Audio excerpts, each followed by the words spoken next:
Hi guys, so nandito pa rin tayo ngayon sa Pinak Paligay, Candaba, Pampanga.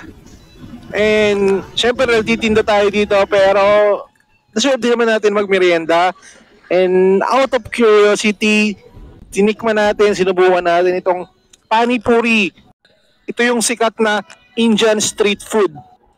Ito yung madalas na makita yung nagpa-pop up sa mga video sa Facebook at minimegos-megos ng mga pinsa natin na Indian.